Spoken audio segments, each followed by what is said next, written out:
Hi everyone, my name is Anirudh Sabrao and I'm a student in IOR 190G, Patent Engineering with Professor Lavian.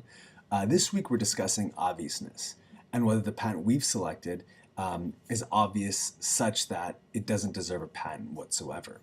So the patent I've chosen, the one I've been talking about over the last few weeks, is held by Maxim Integrated Products and has to do with mobile secure payments. Specifically, Maxim has created a hardware and software platform based on the circuits it produces that enable a mobile device to wirelessly and securely transmit financial data and even any secured information whatsoever. So what Maxim has been doing is it's launched litigation against Starbucks, Expedia, Bank of the West, First Bank for essentially creating apps that do what Maxim Integrated Products patent has intellectual property over, and that is submit wireless data that has financial information or otherwise secured information. So what we're discussing today is whether this patent is obvious and whether that there exists such a prior art that was created before Maxim ever launched their product, or excuse me, their patent. And so, in fact, Maxim has actually reached out, or reached out is probably too soft of a word, but has sort of launched cease and desist letters to a whole host of different companies saying that we're going to come after you and launch litigation against your company if you don't pay us some licensing fee or stop your mobile app that uses secure online transactions.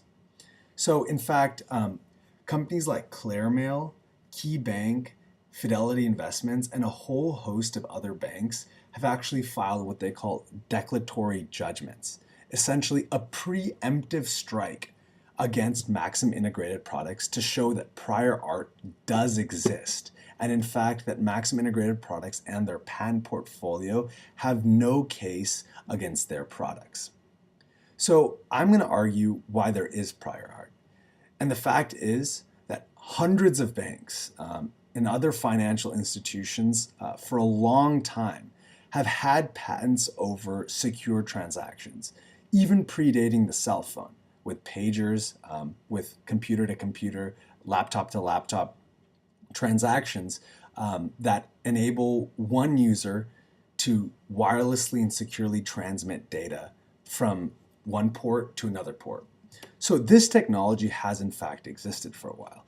And that's why we're seeing so many banks and so many other financial institutions saying that there is prior art that existed before Maxim has launched this patent and before they process litigation against these companies.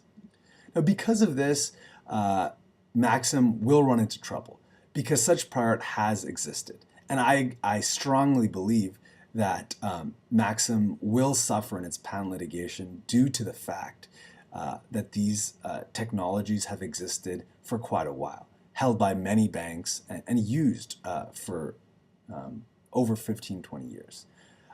Ultimately, we'll see how it plays out in court and whether Maxim's IP is unique such that it's different and sidesteps the prior art that already existed. I'm going to post another video on why I feel that Maxim can make a case for non-obviousness. We'll see you there.